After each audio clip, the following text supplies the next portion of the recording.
Hello friends, so today here we will discuss the sterility. Okay, तो infertility और sterility दोनों ही similar pronunciation है, बट दोनों ही you can say different different entities हैं। तो इनफर्टिलिटी को हम रिवर्स कर सकते हैं। इनफर्टिलिटी में जो भी कुछ कपल्स होते हैं, दे कैन डू और they can conceive a pregnancy, but once the person become sterile और यू कैन से स्टेरिलिटी अगर आ जाती है, there is no fertilisation, there is no pregnancy, there is no you can say a kind of reproduction. तो incapability of fertilisation और reproduction call as a sterility. Infertility के दो types होते हैं, एक हमारा रिलेटिव इनफर्टिलिटी जो कि हम ट्रीट कर सकते हैं, जो कि हम रिवर्स कर सकते हैं, और एक हमारा होता है एब्सोल्यूट इनफर्टिलिटी। तो स्टेरिलिटी को हम एब्सोल्यूट इनफर्टिलिटी बोल सकते हैं। एब्सोल्यूट इनफर्टिलिटी मीन्स जहाँ पे जो infertility, now let's see the absolute infertility या फिर स्टेरिलिटी इन मेल। तो एब्सोल्यूट इनफर्टिलिटी ऑफ मेल की अगर बात करें तो आपको पता होना चाहिए कि इम्पोर्टेंसी हमने डिस्कस किया है और स्टेरिलिटी हम डिस्कस कर रहे हैं। तो स्टेरिलिटी में जैसे मैंने आपको बताया कि जो मेल है या फिर फीमेल रहेंगी, दोनों में से कोई भी कंसेप्ट ये रिवर्स नहीं हो सकता। तो इम्पोर्टेंसी एंड एब्सोल्यूट इनफर्टिलिटी दोनों ही कोएग्जिस्ट हो सकते हैं। अ पर्सन में potent but sterile, he may be important but not necessary कि वो स्टेराइल है। ओके, बिकॉज इम्पोर्टेंसी ये रिवर्स हो सकता है, बट स्टेरिलिटी अगर आ गया है तो वो इम्पोर्टेंसी अगर रहेगा भी। ओके, वंस अगेन हम रिपीट करेंगे, अ पर्सन में पेटेंट बट स्टेराइल, और यू कैन से ही may be important but not necessary sterile. Okay, impotency है लेकिन ऐसा नहीं कि वो स्टेरिलिटी के स्टेज में गया है। Okay, that you have to remember. तो inability to fertilize the ovum, impotency and absolute infertility that may coexist. A person may potent but sterile, he may be impotent but not necessary sterile. Okay, तो causes of absolute infertility अगर mail की बात करें तो बहुत सारे इसमें causes हैं। अजूस स्पर्मेटोजेनिक है, oligospermatogenic, asthenozoospermatogenic, normospermatogenic and absent ejaculation। तो वन बाय वन हम देखते हैं। The factor essential for normal fertilisation by our male side is a normal spermatogenesis होना चाहिए। पर्सन या जो भी मेल है उसका जो स्पर्म है, that should be proper deposition of sperm in the female reproductive tract. What is necessary? Normal spermatogenesis, proper deposition of sperm in the female reproductive tract. Okay, excluding the physiological infertility that exists before the puberty and in extreme old age condition। जो भी कुछ causes है ना, हम इसको देखते हैं। Because you all available कि बिफोर द प्यूबरिटी हम एक इनफर्टाइल के स्टेज में अलग से रहते हैं, या फिर हम एक स्टेरिटी के एज में अलग से रहते हैं, तो वो फिजियोलॉजिकल इनफर्टिलिटी है। ओके, वो फिजियोलॉजिकल इनफर्टिलिटी है, उसकी हम बात नहीं कर रहे। Excluding the physiological infertility that exist before the puberty and in extreme old age condition, जो भी कुछ कॉसेज है हम इसको देखते हैं। First causes, azoospermatogenic. Okay, azoospermatogenic means total failure to produce the live spermatozoa, that is called the azoospermatogenic. तो इसके कौन कौन से कॉसेज हैं? सेमिनिफेरस जो ट्यूबुलर नेक्रोसिस। ओके, इसका फर्स्ट कॉज होता है seminiferous tubular necrosis, that is nothing seen in the Klinefelter syndrome. Okay, germinal aplasia, arrest of maturation that is seen in normally varicocele. Okay, varicocele में क्या होता है? Varicosity आ जाती है veins की, एंड दैट्स वाई मैचुरेशन जो होती है स्पर्म की वो अरेस्ट हो जाती है। Arrest of maturation as seen in varicocele and endocrinopathies. तो four things are responsible for our azoospermatogenic या फिर total failure to produce the live spermatozoa, which are they? Seminiferous tubular necrosis, necrosis of the seminiferous tubules, germinal aplasia. Germinal aplasia means idiopathic, ये हमारा एक particular factors होता है due to XYY syndromes, extreme use of drugs या फिर exposure to radiation की वजह से जर्मिनल एप्लेजिया होता है। Means account of you can say cells जो है या फिर जो जहाँ पे यू कैन से स्पर्मेटोजेनेसिस जो प्रोसेस होने वाला है ना, वहाँ पे वो रीजन बहुत ही क्या होता है, छोटा रहता है। तो जर्मिनल एप्लेजिया इडियोपैथिक की वजह से, एक्सट्रीम यूज ऑफ ड्रग की वजह से, एक्सपोजर टू रेडिएशन की वजह से हो सकता है। Arrest of maturation due to our varicocele and endocrinopathy, these are the four reasons for azuu spermatogenic. The next cause for our absolute infertility in male, that nothing but oligospermatogenic cause. Oligospermatogenic cause means अगर mail के testis में ही बहुत ही little amount of sperm बन रहा है, okay, ये मतलब you can से उसको करेक्ट नहीं कर सकते, that is called as oligospermatogenic cause for our absolute infertility of male. Okay, तो ये दो तरीके से होता है, कंजेनिटल भी हो सकता है, एक्वायर्ड भी हो सकता है। कंजेनिटल यानी कि अकाउंट ऑफ बाय बर्थ से ये कंडीशन है, ड्यू टू क्लाइनेफेल्टर सिंड्रोम हो सकता है, या फिर प्राइमरी टेस्टिकुलर फेलियर हो सकता है, या फिर क्रिप्टोकार्डिज्म भी हो सकता है। तो this are the Klinefelter syndromes, primary testicular failures या फिर cryptorchidism, these are the conditions that may present by birth. Okay, and that may ultimately leads to a kind of oligospermia. Okay, that nothing but permanent failure to produce you can say improper quantity of the sperm. Okay, तो इसको correct नहीं कर सकते, and that's why that leads to a kind of sterility in the mail.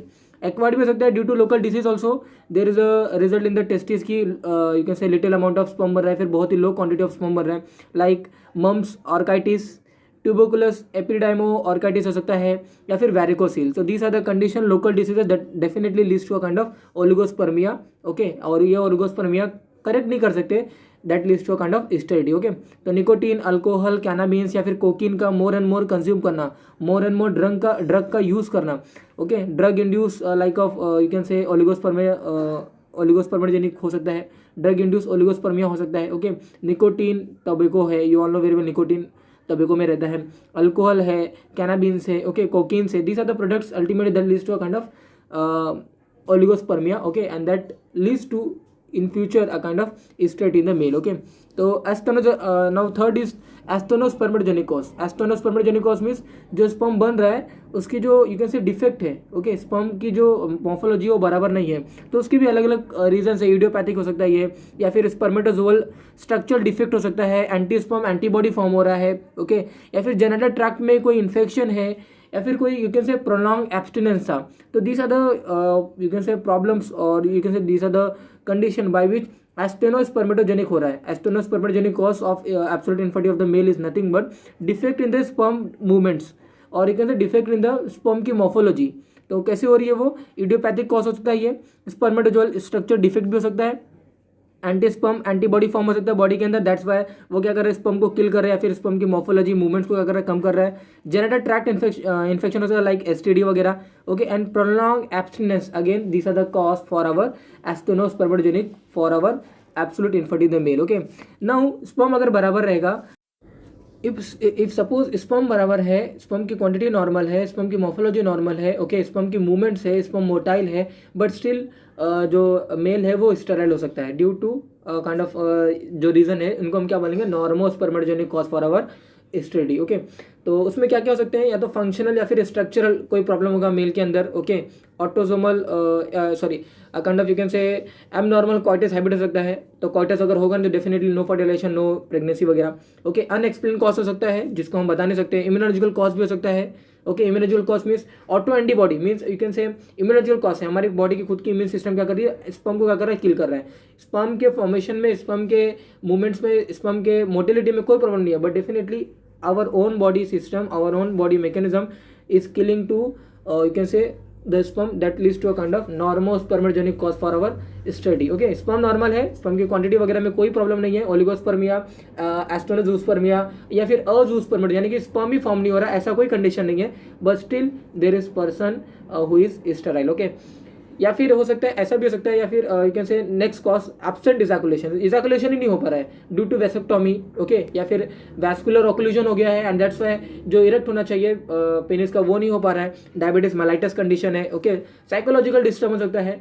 तो this are the condition due to which ultimately ejaculation they get absent. Okay, and that's why that leads to a kind of sterility in the male. Okay, absolute infertility females की अगर बात करें तो inability to conceive due to inadequacy in the genital structures और their function, that is called as a sterility in the female. Okay, अगर इनके causes की अगर मैं बात, if I discuss the causes of it sterility in the female, definitely organic cause हो सकता है, हार्मोनल डिसफंक्शन, या फिर क्रोमोजोमल के थ्रू भी क्या हो सकता है, स्टेरिटी फीमेल को हो सकती है. ऑर्गेनिक कॉज किसे बोलेंगे, ऑर्गेनिक कॉज मतलब जो फैलोपियन ट्यूब है, जो ओवरीज है, जो यूट्रस है, सर्विक्स है, जो वजाइना है, अगर इसमें कोई प्रॉब्लम आएगा, कंजेनिटल प्रॉब्लम है या फिर कोई इन्फेक्शन के थ्रू प्रॉब्लम है, इट डजेंट मैटर. अगर vagina, cervix, uterus, fallopian tube और ओवरी में अगर कोई इन्फेक्शन आता है और यू कैन से कोई प्रॉब्लम आता है, that is called as organic cause. तो ऑर्गेनिक कॉज बाय बर्थ भी हो सकता है या फिर आफ्टर बर्थ भी हो सकता है. ओके, तो बाय बर्थ अगर रहता है, दैट इज लाइक वजाना में, अगर वजाना अगर सेप्टेड है या फिर वजाना ही फॉर्म नहीं हुआ है. सर्विक्स की अगर बात करें, सर्विक्स बहुत ही बड़ा है, इलोंगेटेड है, या फिर उसकी जो होल है कोनिकल शेप का है. ओके, या फिर यूट्रस की अगर बात करें, यूट्रस ही एब्सेंट है, यूट्रस ही फॉर्म नहीं हुआ है, या फिर रेट्रोफ्लैक्स्ड है. ओके, एंटीवर्टेड एंटीफ्लेक्स कंडीशन होनी चाहिए, पोजीशन होनी चाहिए यूट्रस की, लेकिन रेट्रोफ्लैक्स्ड है, या फिर यूट्रस ही फॉर्म नहीं हुआ है. फैलोपियन ट्यूब की अगर बात करें कि फैलोपियन ट्यूब अगर स्टेनोज्ड है, स्टेनोसिस मीन्स यू कैन से उसकी जो ओपनिंग्स है या फिर उसकी जो यू कैन से लूमेन है वही बहुत ही कम है, that definitely leads to a kind of sterility और you can say absolute infertility in the in female. Okay, these are the condition. By congenitally हो सकता है, बाय बर्थ.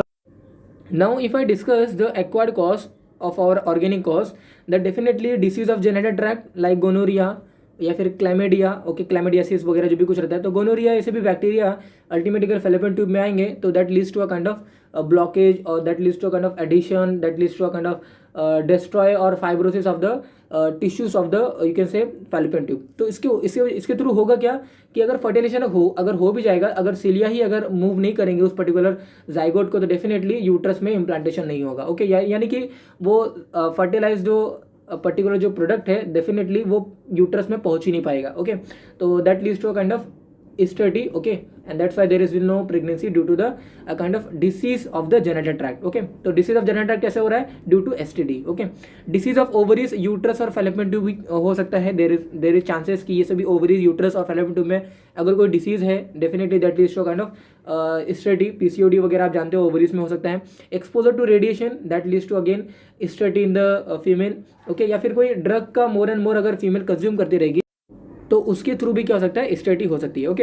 हार्मोनल डिसफंक्शन की अगर बात करें, नेक्स्ट कॉज की अगर बात करें, तो leading to menstrual irregularity and that occur from the pituitary dysfunction, adrenogenital syndromes and prolong use of the contraceptive devices, okay. तो हार्मोनल डिसफंक्शन की वजह से भी फीमेल स्टेराइल हो सकती है। क्रोमोसोमल एमिनोस की अगर बात करें तो Turner syndrome is one of the most common congenital या फिर hormonal problem that leads to kind of study. Medico legal अगर मैं aspect medico legal of study that nothing but civil cases अगर बात करें तो डिस्प्यूटेड पैटर्निटी ये एक हो सकता है हमारा, ओके। अगर किसी फादर को या फिर किसी अगर कोई मेल है, अगर उसको ऐसा बोला जाता है कि you are the father of this child, okay, तो डेफिनेटली वो डिस्प्यूटेड पैटर्निटी बोल सकता है कि वो स्टेराइल है and so could not have the father of this child, ऐसा वो बोल सकता है, ओके। तो डिस्प्यूटेड पैटर्निटी से वो कर सकता है।